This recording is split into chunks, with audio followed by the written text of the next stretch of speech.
이것이 푸틴의 우크라이나 침공을 뒷받침하는 비밀 네트워크입니다. 수상한 선박들이 전 세계를 돌아다니며 불법 석유를 구매자들에게 운송하고 그 돈이 전쟁 기계로 흘러갑니다. 러시아의 가장 소중한 무기지만 프랑스는 전 세계에 총알 한 발 없이 그 무기를 해체하는 방법을 보여주었습니다. 대서양 깊은 곳에서 프랑스가 엄청난 일을 해내 푸틴이 분노하고 있습니다. 그림자 함대 유조선이 끝장났습니다. 프랑스는 우크라이나가 늘 필요로 했던 사냥꾼이 됐습니다. 블라디미르 젤렌스키 대통령의 의도대로라면 이는 더 큰 일의 시작에 불과합니다. 모든 것은 5월 31일 아침에 시작됐습니다. 이른 아침 타고르라는 이름의 선박이 공해를 항해하고 있었습니다. 겉보기엔 타고르는 다른 유조선과 비슷해 보였습니다. 그렇지 않았습니다. 선박의 겉모습 너머를 들여다보면 타고르는 그림자 함대의 일부라는 사실이 드러납니다. 그림자 함대는 러시아 선박들이 다른 나라의 국기를 달고 러시아산 석유를 다른 나라로 운반하는 네트워크입니다. 타고르가 바로 그런 일을 하고 있었습니다. 이 선박은 카메룬의 림베시를 향해 항해를 계속하면서 카메룬 국기를 달고 있었습니다. 다시 말하지만 겉보기에는 아무 문제가 없어 보입니다. 하지만 타고르는 카메룬 소속 선박이 아닙니다. 이 선박은 모하메드 후세인 샴카니와 연관되어 있는데 그는 석유 운송 재벌로서 러시아와 이란의 정권이 제재를 피할 수 있도록 두 나라의 석유를 운반한 혐의를 받고 있습니다. 샴카니는 또한 알리 샴카니의 아들인데 알리 샴카니는 이란의 전 최고 지도자 알리 하메네이의 고문이었습니다. 그는 이란에서 벌어진 에피퓨리 작전 첫 24시간 동안 벙커 버스터 폭탄과 마주치며 생을 마감했습니다. 타고르는 일반적인 유조선이 아닙니다. 이 선박은 가능한 한 빨리 운항을 중단시켜야 했던 배입니다. 타고르호가 대서양을 항해할 때 선원들은 또 한 번 교묘히 빠져나왔다고 생각했을 것입니다. 그리고 일이 벌어졌습니다. 더 정확히는 프랑스가 나타났죠. 프랑스 선박이 접근해 타고르호의 속임수가 들통났습니다. 프랑스 선원들이 배에 올라타 선장을 체포하고 선박을 압수했습니다. 하지만 그것이 전부는 아닙니다. 작전의 세부 사항은 대부분 비밀에 붙여져 있지만 여기저기서 조금씩 정보가 드러나기 시작하고 있습니다. 키이우 포스트에 따르면 이제 우리는 타고르호의 목적지와 출발지도 알게 됐습니다. 그 선박은 러시아 무르만스크에서 출항했으므로 목적지가 어디든 카메룬 선박이 아님을 바로 알 수 있습니다. 이 선박은 러시아에서 불법 화물을 실었습니다. 프랑스 대서양 해양관구청은 또한 이 선박의 나포가 프랑스 브르타뉴 반도 해안에서 서쪽으로 400캐리 이상 떨어진 공해상에서 이루어졌다고 밝혔습니다. 러시아의 수상한 선박에는 나포 당시 23명의 승무원이 있었으며 이들은 결국 자신들을 억류하게 될 프랑스 승무원들의 명령에 응하지 않았습니다. 그게 그림자 선단 선박의 기본 행동입니다. 잡히면 침묵하죠.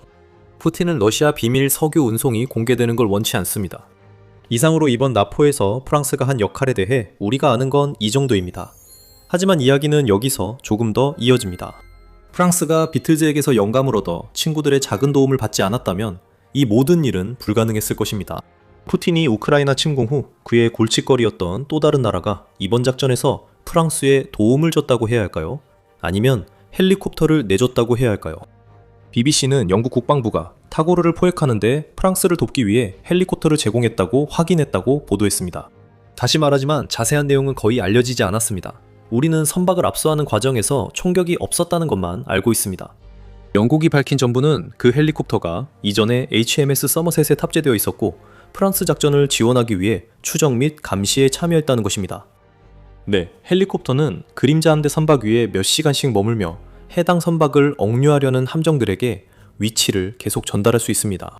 그 일은 5월 31일에 일어났을 가능성이 높아요. 영국이 추적하고 프랑스가 격추했습니다. 곧 알게 되겠지만 프랑스는 러시아의 그림자 함대를 단속하는데 점점 더 능숙해지고 있습니다. 그리고 타고르호의 경우에는 반드시 그럴 필요가 있었습니다. 이 선박은 반복적으로 위반을 저지르는 선박이기 때문입니다. 프랑스와 여러 나라는 이 사실을 수년간 알고 있었습니다. 유로마이단 프레스에 따르면 이 선박은 미국, 우크라이나, 영국, 스위스, 그리고 유럽연합으로부터 오랜 기간 제재를 받아왔으며 우크라이나 군사정보국이 그림자 함대의 일부로 분류한 많은 선박 중 하나입니다. 이 선박은 이전에 기니 국기를 달고 항해한 적도 있어서 러시아가 이 선박이 카메룬 선박이라고 주장할 수 있는 여지를 또 한 번 없애줍니다. 타고르호는 또한 여러 나라를 항해한 적이 있으며 종종 러시아 발트해의 항구에서 태국, 인도, 베트남, 이집트, 사우디아라비아, 아랍에미리트 등 다양한 곳으로 이동했습니다. 타고르호는 러시아의 중요한 선박이었으나 이제 사라져 러시아가 분노하고 있습니다. 푸틴의 대변인 드미트리 페스코프는 이미 5월 31일 프랑스의 행동에 대해 할 말이 많았습니다. 우리는 이를 불법으로 간주하며 국제 해적 행위에 가깝다고 페스코프는 밝혔습니다. 러시아는 자국 화물 안전을 위한 조치를 취하고 있다고 덧붙였습니다. 오, 드미트리, 모든 게 드러났네요. 이 배는 섀도우 플릿 유조선이며 원래 카메룬 소속입니다. 이 배에 실린 화물이 러시아산이라고 대놓고 말할 수는 없습니다. 그렇게 하면 이 선박과 그 운항에 관한 모든 것이 불법이라는 사실을 사람들이 알게 되니까요.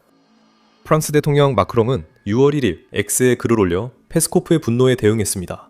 그는 선박들이 국제제재를 우회하고 해양법을 위반하며 우크라이나를 상대로 4년 넘게 벌여온 전쟁에 자금을 대는 것도 용납할 수 없다고 밝혔습니다. 그는 이어 이러한 선박들은 해상 항해의 가장 기본적인 규칙조차 지키지 않아 환경과 모두의 안전에도 위협이 된다고 덧붙였습니다.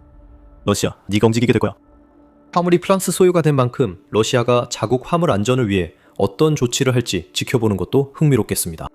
지금까지 러시아가 한 일이라고는 타르고르호를 압류한 승무원 명단에 대한 정보를 요청하고 프랑스가 선박에 대해 취한 조치들에 대해 아무런 통보도 받지 못했다며 불평하는 것뿐입니다. 그것은 페스코프가 암시한 강력한 대응과는 거리가 멀지만 사실 러시아가 나토 국가들을 상대로 하는 위협에서는 흔히 볼 수 있는 일입니다. 말만 많고 실제 행동은 거의 없는 것이죠. 러시아가 타르고르호와 승무원에게 무슨 일이 일어날지 알고 싶다면 따로 많이 찾을 필요 없습니다. 프랑스는 섀도우 플릿 유조선 대응에 점점 능숙해지고 있으며 이는 근거 있는 주장입니다. 프랑스는 이런 일에 대한 실적이 점점 늘어나고 있어서 러시아는 자국의 불법 선박과 승무원들의 운명에 대해 알아야 할 모든 것을 알 수 있습니다. 본격적인 이야기 전에 지금 더 밀리터리 쇼를 시청 중이십니다. 영상이 재미있으신가요? 좋아요. 저희는 매일 이런 영상을 올리니 채널 구독하는 것 잊지 마세요. 2025년 9월 이후 프랑스는 타고르호 외에도 섀도우 플릿 유조선 3척에 대해 비슷한 승선 작전을 수행해 왔습니다. 먼저 9월에 프랑스가 탄 보르치오가 있었습니다. 그 선박은 작은 서아프리카 국가 베냉 국기를 달고 항해 중이었습니다. 선장의 경우 그는 중국인이었습니다. 뭔가 이상하죠? 하지만 폴리티코가 3월 30일 기사에서 장즈천으로 밝힌 선장의 운명은 타고르호 조종자의 미래를 보여줍니다. 3월에 프랑스 법원은 프랑스 특수부대가 생나제를 해역에서 그의 선박에 승선한 후 천 씨가 프랑스 당국의 지시에 따르지 않은 혐의로 유죄 판결을 내렸습니다. 보르치오는 당시 약 1억 달러 상당의 러시아산 석유를 운반하고 있었고 천 씨가 보안요원이라고만 밝힌 러시아 시민 2명도 승선해 있었습니다. 천 씨는 자신의 범죄로 인해 1년의 징역형과 약 17만 5천 달러의 벌금형을 선고받았으나 이 판결은 걸석재판으로 내려졌습니다. 페스코프와 러시아 대사관이 타르고르호와 선원들에게 무슨 일이 일어날지 궁금하다면 이 판결이 중요한 단서를 줍니다. 보르치오 나포는 프랑스를 자극했습니다. 몇 달 뒤 1월 프랑스가 다시 행동에 나섰습니다. 이번 표적은 범죄자들의 왕이자 항해 악당 그린치였습니다. 국제 제재를 받고 있던 또 다른 그림자 선단 소속 선박인 그린치는 인도인 선장이 운항하고 있었고 타르고호가 출항했던 똑같은 무르만스크 항구에서 지중해를 향해 항해 중이었습니다. 이번엔 러시아 선박이 코모로 제도 국기를 달고 항해했습니다. 그 선박은 마르세유 인근 프랑스 항구에 정박해 경비를 받았습니다. 그린치호는 선주가 수백만 달러의 벌금을 낸 후 프랑스에서 풀려난 것으로 보입니다. 모스크바 타임즈는 2월 프랑스가 보르치오가 아닌 그림자 선단으로 의심되는 선박을 풀어줬다고 보도했습니다. 러시아의 또 다른 수상한 선박이 3월에 퇴출됐습니다. 이번에는 다나라는 이름의 선박이었는데 어디서 출항했냐면 맞추셨겠지만 무르만스크였습니다. 이번엔 모잠비크 국기를 달았어요. 여기서 몇 가지 패턴이 보이기 시작하실 겁니다.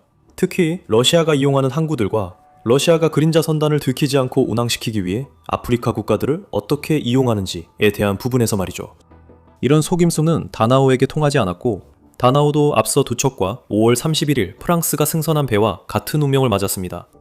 프랑스는 흥미로운 적발률을 보이며 2026년에는 2달마다 그림자 선단 유조선을 압류하고 있습니다. 젤렌스키 대통령의 의도대로라면 프랑스 등 러시아 선박을 제재해온 서방 국가들도 곧 적발 건수를 더 빠르게 늘릴 것입니다.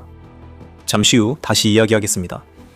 타르고르로 돌아가 이 최신 그림자 선단 선박의 압류가 왜 중요한지는 이 선단이 러시아에 왜 그토록 중요한지 알면 더 잘 이해할 수 있습니다.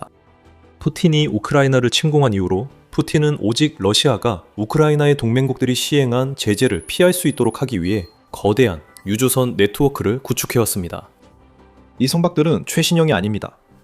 그림자 선단에 포함되는 선박의 기준은 아직 항해가 가능하고 가능한 한 저렴하다는 것인 것으로 보입니다. 안전, 보험, 그리고 많은 경우에 이미 사용 기한이 지난 유조선에 대한 사소한 우려들은 부차적인 문제입니다. BBC에 따르면 그림자 선단 유조선의 평균 연령은 약 20년이며 대부분은 러시아에 팔리기 전 수년간 사용되지 않아 제대로 관리되지 않았다고 합니다. 그러니까 러시아가 말하는 건 바로 이런 겁니다. 수백만 달러 상당의 석유를 운반하는 녹슨 배들이며 언제든지 일어날 수 있는 환경재앙이 바다 위에 떠있는 셈이죠. 푸틴은 선박의 품질엔 신경 쓰지 않고 배가 석유를 싣고 어떻게든 그 석유를 살 나라까지 가기만 하면 된다고 생각합니다.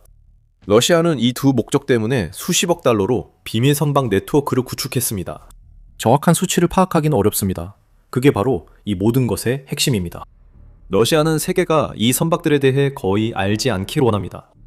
2025년 12월 전략국제문제연구소 CSIS를 섀도우 플릿이 최대 435척의 유조선을 포함하고 있으며 지원 선박까지 포함하면 그 수가 591척으로 늘어난다고 추정했습니다. CSIS는 또한 푸틴의 악명 높은 해상 네트워크가 하루 약 370만 배럴의 석유를 운송하며 이는 러시아 해상 석유 무역의 65%를 차지하고 연간 최대 1,000억 달러의 수익을 창출한다고 추정했습니다. 푸틴에게 가장 중요한 건 그 마지막입니다. 섀도우 플릿 운항이 지속되면 더러운 석유돈이 러시아로 흘러들어가고 크렘린은 거기에 세금을 매겨 전쟁 자금을 불릴 수 있습니다. CSIS의 수치가 크지만 일부는 이것이 섀도우 플릿 규모의 일부에 불과하다고 말합니다. 2025년 11월 보고서에서 마리타임 뉴스는 러시아의 선단이 실제로 3,240척에 달한다고 주장했습니다. 이게 사실이라면 섀도우 플릿은 CSIS 추정보다 6배 넘게 큽니다. 키우 인디펜던트는 이를 바탕으로 이 선단이 한 달에 3억 3,700만 배럴을 운송하고 있다고 밝혔습니다. 이는 하루에 1,120만 배럴이 조금 넘는 양입니다. 다시 말하지만 이는 CSIS 추정치보다 훨씬 높아 러시아가 선박 네트워크로 벌어들이는 석유 수익이 연간 1,000억 달러에서 그치는 것이 아니라 수천억 달러에 이를 수 있음을 의미합니다. 어떤 수치가 현실을 가장 잘 반영하든 중요하지 않습니다. 중요한 것은 푸틴이 섀도우 플릿이 필요하다는 점입니다. 그것이 없으면 우크라이나 침공을 계속할 수 있게 해주는 석유 자금줄이 마르게 되고 이는 자원병들에게 지급되는 막대한 급여도 사라지고 전선에 투입되는 장비도 더욱 줄어든다는 뜻입니다. 그래도 이렇게 큰 숫자에 대해 이야기할 때 프랑스가 섀도우 플릿 유조선 한 척을 압류한 것은 그 유조선이 아무리 중요하더라도 별로 대단한 일처럼 보이지 않습니다. 확실히 그렇게 볼 수도 있습니다. 하지만 여기서 더 중요한 이야기는 그 이후에 있습니다. 프랑스가 이번 압류와 이전에 있었던 압류들을 통해 보여준 것은 러시아에게 섀도우 플릿에 대해 결코 봐주지 않겠다는 의지를 드러낸 것입니다.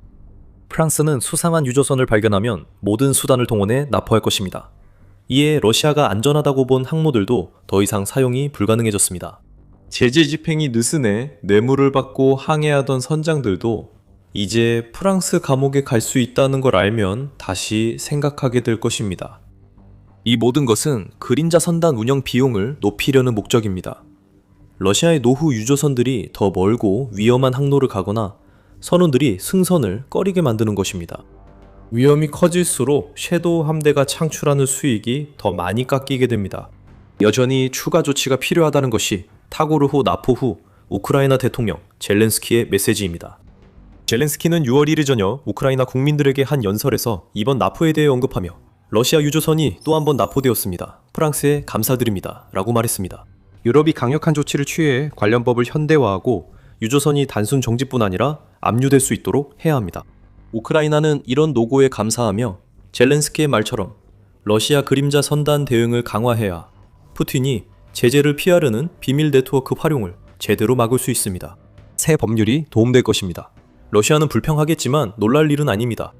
그리고 러시아가 다른 나라를 해칠 수 있도록 스스로에게 허가를 주는 법안을 통과시키는 데 있어서 떳떳하게 말할 입장도 아니죠. 러시아 국가 두마는 5월 중순 푸틴이 해외 러시아 시민 보호를 이유로 어떤 나라든 침공할 수 있게 하는 법을 승인했습니다. 이 법안의 문구는 너무나도 포괄적이어서 러시아 시민을 체포하는 것만으로도 푸틴이 러시아 군대를 어떤 나라에든 마음대로 사용할 수 있도록 사실상 백지수표를 준 셈입니다. 이런 상황에서 젤렌스키가 서방의 러시아 화물과 유조선 압류 허용 법 통과를 요청하는 건 충분히 이해됩니다. 이런 상황에서 젤렌스키가 서방에 러시아 화물과 유조선 압류 허용 법 통과를 요청하는 것은 충분히 이해됩니다. 이 조치는 상황을 악화시키지만 푸틴에게 더 이상 섀도우 플리스로 제재를 우회할 수 없다는 분명한 메시지를 전달합니다. 프랑스의 최근 압류 조치는 우크라이나 제재의 정점이 아니라 더 큰 성과를 위한 디딤돌이어야 합니다. 그리고 서방이 더욱 강경하게 나서고 진지하게 대응한다면 푸틴은 진짜 곤경에 처하게 될 것입니다. 우크라이나는 하늘에서 가하는 제재로 러시아의 불법 석유 유출을 막기 위해 최선을 다하고 있습니다. CNN은 1월부터 5월 사이 우크라이나가 장거리 드론으로 러시아의 정유시설 15곳을 공격해 러시아 정제 능력의 40%를 무력화시켰다고 보도했습니다. 이러한 공격은 러시아의 석유 터미널에 대한 공격과 함께 이루어지고 있으며 그 명확한 의도는 그림자 함대 선박들이 석유를 싣고 출항하는 것을 막기 위한 것입니다. 그림자 함대를 무너뜨릴 모든 전략적 요소가 준비되었습니다. 우크라이나는 러시아 석유의 원천을 공격해 해당 선박들이 이용하는 항구 사용을 감소시키고 있습니다. 프랑스는 다음 단계가 무엇이어야 하는지 우리에게 보여주었습니다. 바로 해상에서의 더 강력한 단속입니다. 우크라이나가 원천을 공격하는 사이 서방은 러시아를 탈출한 선박을 단속해야 합니다. 푸틴의 멈출 수 없다고 여겨졌던 수상한 선박 네트워크는 중단될 것이고 러시아의 석유 생명줄 역시 차단되어 그 과정에서 러시아 군대가 큰 타격을 입게 될 것입니다. 프랑스는 나머지 서방을 위한 청사진을 총성 한 번 없이 제시했습니다. 우크라이나는 그림자 함대에 더 직접적으로 대응하고 있습니다. 프랑스가 압수하는 사이 우크라이나는 러시아 비밀 유조선을 공격하며 활동 범위를 지중해까지 넓혔습니다. 리비아 비밀기지와 공해상 은밀작전은 우크라이나가 그림자 함대에 대응하는 새로운 방식입니다. 자세한 내용은 영상에서 확인하세요. 이 영상이 재미있으셨다면 서방이 우크라이나를 도와 푸틴을 결정적으로 무너뜨리려는 시도를 다루는 더 밀리터리 쇼 추가 영상을 놓치지 않으려면 구독해주세요. 시청해주셔서 감사합니다.